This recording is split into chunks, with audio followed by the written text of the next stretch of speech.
Greetings, ladies and gentlemen. This is your Inept General, bringing you another in our series on the Dukedoms of Bretonnia. And today we are going to be looking at Lyonesse. If you'd like to check out any of the rest of the series, do check the top right-hand corner now and have a look at the playlist. But let's kick on with the story of Lyonesse and how it plays out in the Warhammer world. To start off, we really have to look back at the history of Lyonesse. Much like all the rest of Bretonnia, it was founded by the initial tribe known as the Bretonnians coming over the Grey Mountains many centuries ago. They eventually went on to found different territories, if you will, and Lyonesse was one of them. And we rejoin the main history when we really start to get some actual history of Lyonesse around the year 950 of the imperial calendar, and we focus on a character by the name of Cherulf. Now, many years earlier, Cherulf and his brother had actually managed to slay a massive lion, and ever since that day, they took the lion as the icon for their territory, and Cherulf himself is said to have worn the pelt of that lion as part of his armor in any and every battle he ever fought. So we join Cherulf in that year, and it's the year he is getting married. He is marrying Rosalind of Bastogne, the sister of a character known at this time as Gilles of Bastogne, but he would go on to be known as Gilles le Breton, the first king of Bretonnia. But it wasn't until some 25 years after this wedding that three friends, the leaders of the territories of Lyonesse, Mousillon, and Bastogne, find themselves in a dire situation. Their forces combined, they are standing against a greenskin threat, the likes of which they have never faced before. Too much for any of them to handle, and perhaps too much for even their combined forces. As such, they found themselves desperately camping by a lake on the eve of this great battle, and it was here that Cherulf witnessed the Lady of the Lake emerging, blessing Gilles, and then having them all drink from her cup, making them the first Grail Knights of Bretonnia and bestowing them with fantastic supernatural powers, including enhanced strength, durability, and healing. They truly became knights to be feared as they hacked and slashed down hundreds, if not thousands, of greenskins the following day. Now, we're not going to go into all 12 battles for independence as far as the foundation of Bretonnia is concerned, but you can check out my Green Knight video for a bit more detail on how each of those played out. Cherulf himself, as a sort of personal highlight in those battles, came during the 9th battle where he single-handedly wrestled a two-headed monstrous giant to the ground, where the rest of the forces were able to hack and slash it to death. So, a mighty warrior in his own right was Cherulf, and after they won the battles against the undead, the beastmen, the greenskins, and Bretonnia was founded, he was named as the first Duke of Lyonesse. Many years after the fighting, around the year 1003 of the imperial calendar, the two best friends, Cherulf and Landuin, the Duke of Mousillon, who had once been the closest of friends, came to blows. Now, the actual reason why this duel took place has long been debated, but it's kind of accepted it was over a kind of misunderstanding, or no one knows quite, but the foundation of the dispute was about the wife of Cherulf, Rosalind, Gilles le Breton's sister. It was during this duel that Landuin actually beat his best friend, but the two would never speak again, Cherulf having an ugly scar across his face as a reminder. Cherulf lived out the rest of his life as the Duke of Lyonesse, and we kind of fast forward to the next notable Duke of Lyonesse, who actually went on to become king, and that was in the year 1143 of the imperial calendar, whereby King Guillaume, whose song is said only to be second to that of Gilles le Breton as far as his many great deeds, but he was a Duke of Lyonesse who became the King of Bretonnia. And then we fast forward through time again to the next sort of point that Lyonesse plays a drastic role in the Warhammer timeline, and that is the emergence of Merovich, Duke of Mousillon. Now, Merovich had made a name for himself as a duke by leading a battle and defeating an army of Skaven, going and relieving a siege at Quesnel, and to celebrate these great deeds, he held a great feast at his halls in Mousillon and invited the king and all the court. Now, when the king arrived, he was greeted with sights of horror, shambling corpses serving food, prisoners impaled on poles in the dining hall, This duke had gone mad, and the king himself insisted on dueling with Merevich to the death. The king lost, and Merevich is said to have taken a cup and held it to the king's still bleeding neck, sat on his chair, and drank the king's blood. The armies of Bretonnia united against Merevich. Led by the forces of Lyonesse, they marched on his gate. Facing the summoned might of the whole of Bretonnia, this, what would later be revealed to be a vampire lord, faced inevitable defeat. As such, so sullied was the name of Mousillon, so bad their reputation, that they were stripped of all their untainted lands, which were then given over to Lyonesse, making it the largest dukedom within the kingdom of Bretonnia. The next piece of history we have from Lyonesse is a bit cheerier, and that is the story of Réponse de Lyonesse in 1990 of the imperial calendar. This was a peasant girl who, having been blessed by the lady, managed to pull on some armor, turn the tide of battle against the Chaos Warlord, and chase him out of Bretonnia. If you'd like to see her full story, do check out the top right-hand corner, or you'll find the link in the description below. But Réponse was basically a Joan of Arc of the Warhammer world, and she hailed from Lyonesse itself. In more modern times, around the year 2497 of the Imperial calendar, so only about 3 years before the start of the Total War Warhammer timeline, a woman sorceress, suspected sorceress, by the name of Nicolette Oisement, is said to have kidnapped the daughter of the Duke of Lyonesse. Now, the Duke at this time, it's not entirely clear whether that is the current Duke, Adelhart de Lyonesse, or whether that might have been his sister when he was a younger man, as the Warhammer lore timeline is actually a little bit further ahead than where one guesses Total War Warhammer starts. And this suspected sorceress, no body was ever found, so it was very hard to prove this, but as punishment, just for maybe the accusation alone, or maybe she did actually do it and is an evil chaos sorceress of some kind, she was walled up in her own home to die screaming within her own walls. Now, whether that was trauma inflicted on Adelhart losing a sister or Adelhart losing a daughter, we're not entirely sure, but it is something to bear in mind when we touch on the Duke a little bit later in this video. But that's about it for the history of Lyonesse. Let's move on to the place itself, shall we? So Lyonesse itself geographically is blessed with great farming land, good arable land, good crop land. It also has a number of islands dotted off its shore that allow for fantastic natural harbors, but because the currents between the island and the mainland are so choppy, it actually makes it more likely that you're going to find the harbors of Lyonesse on these islands, and then they got shipped in by smaller boats to the mainland itself. The whole place is really split along two lines, both geographically and politically, Lyonesse, really the north and south. The north being the old dukedom, and the south being those lands taken from Mousillon. And these have distinct geographical differences as well. In the north, you're likely to find a whole bunch of these hills known as mottes, much like the motte and baileys we have in the real world. Now, the idea of this is it's an earthwork structure that builds up into a hill with a flat top. Now, the ones in northern Lyonesse have this inside structure of caves that always inevitably lead into a source of fresh water, allowing for these to be fantastic sites for castles to be built.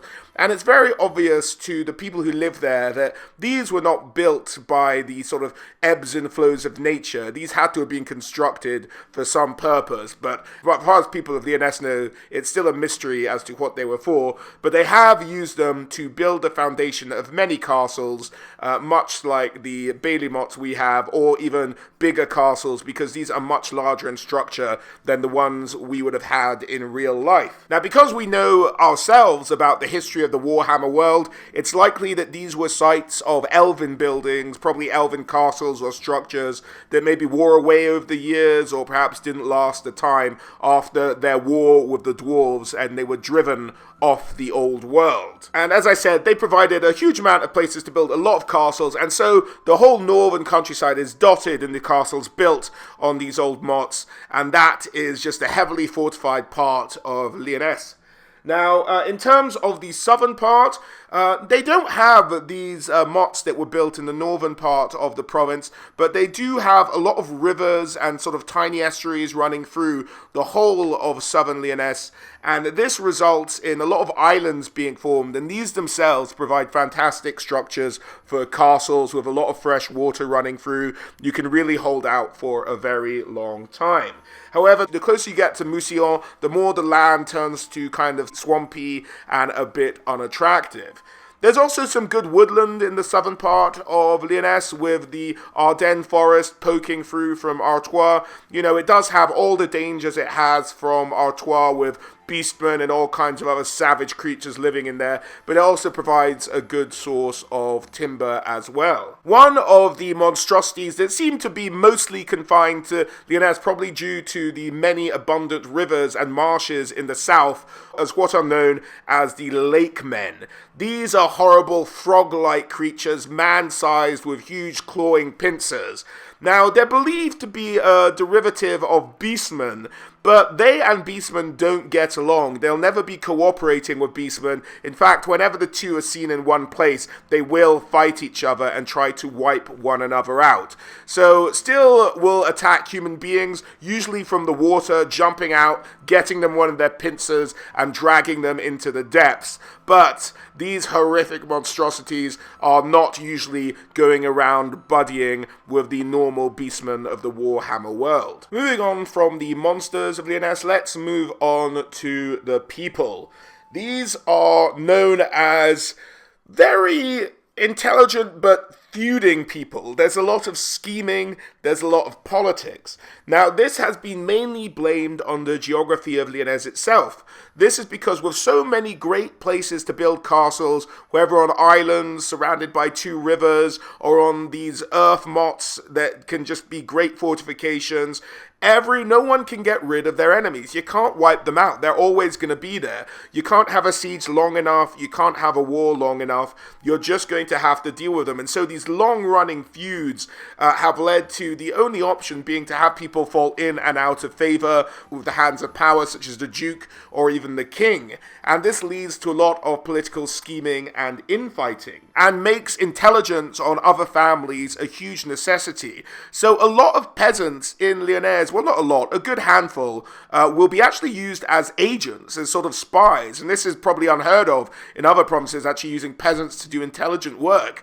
But you will have these spy peasants who go around trying to get info on families and selling it perhaps to the highest bidder, making a half-decent living as information brokers. This, in fact, extends to such a degree that there's an infamous story of Lyonesse where a man, through political machinations, managed to plot the murder of his wife and then try to fake taking revenge on the man responsible, only for the assassin actually to find the man responsible, not knowing it was a husband paying him, and kill the husband, resulting in all kinds of a debacle. Probably make a great weird comedy at some point.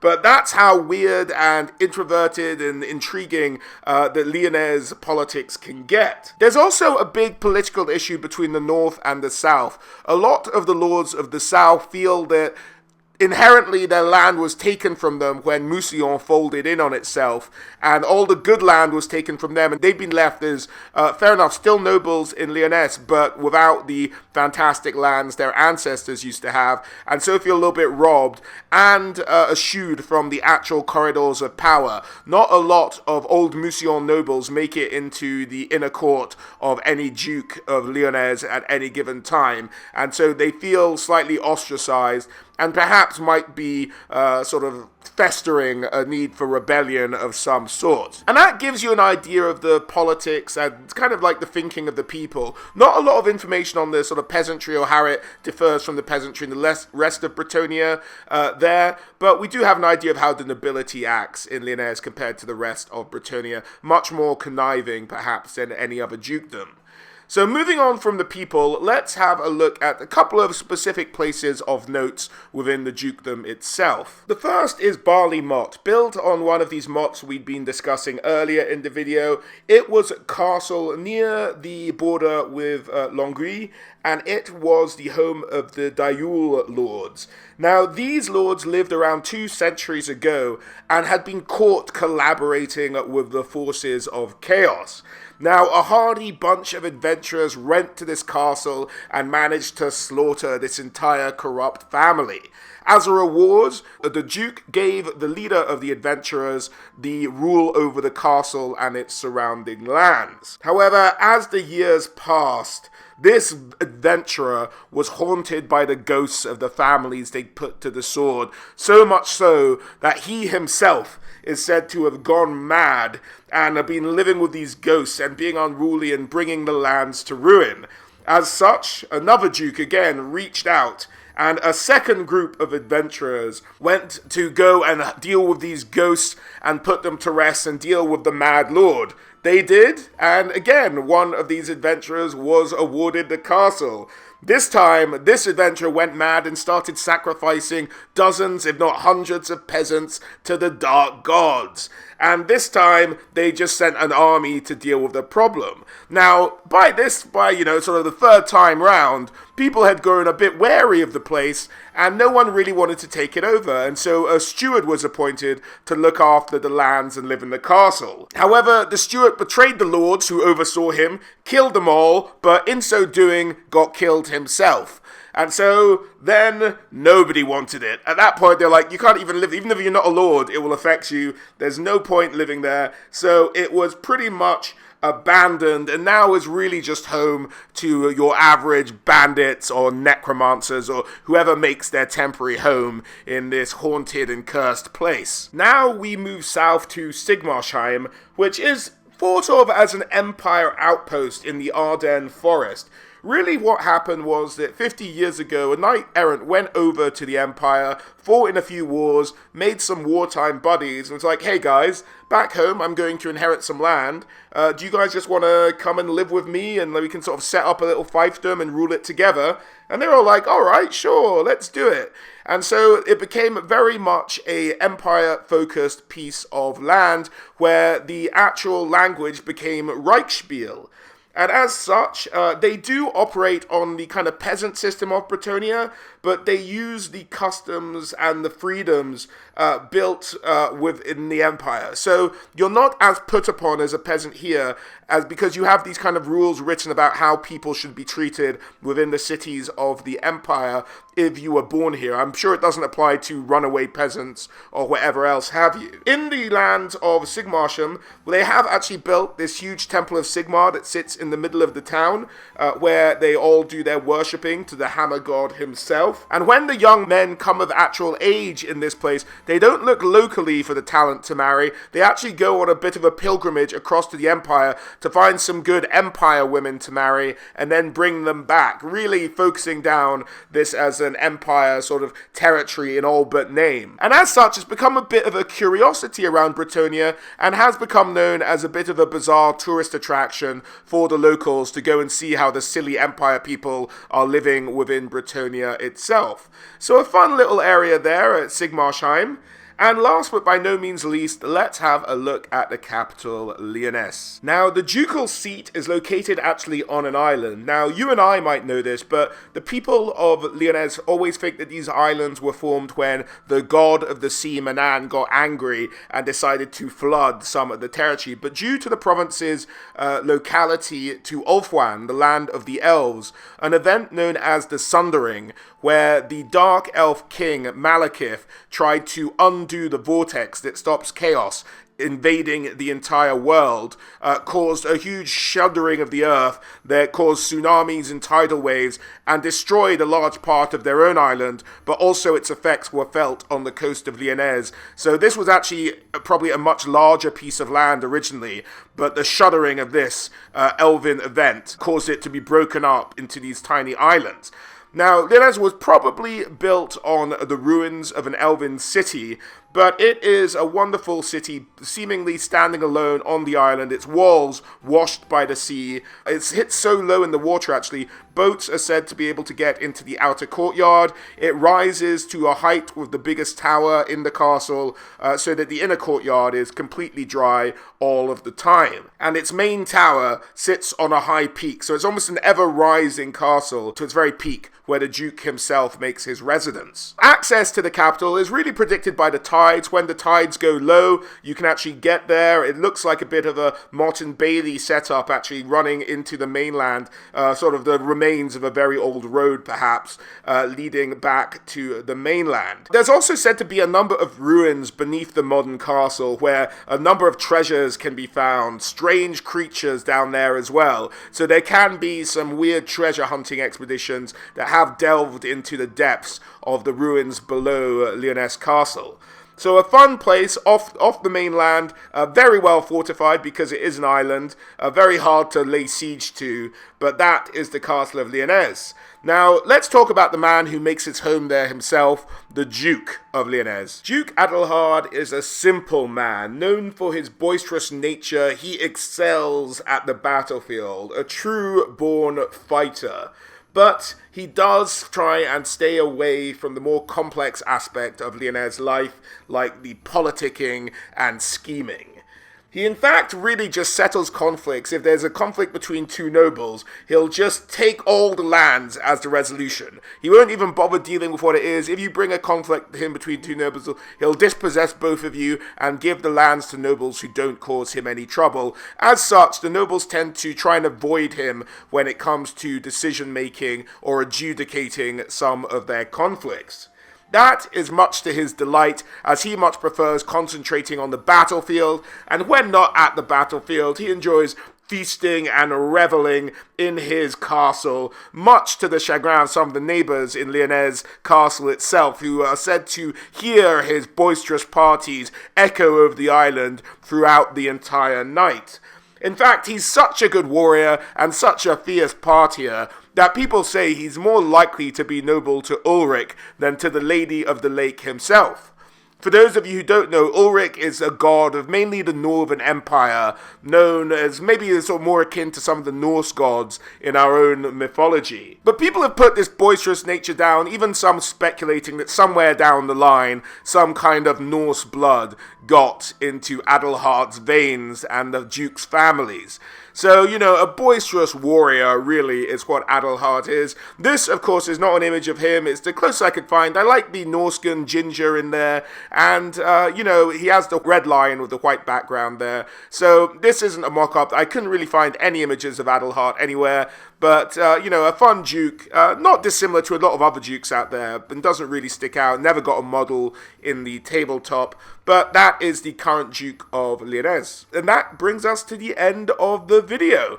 I hope you guys enjoyed this. Do check out the other dukedoms if you haven't seen them already. And as always, a huge thank you for watching, and I hope to catch you all on the next one. Alright guys, bye.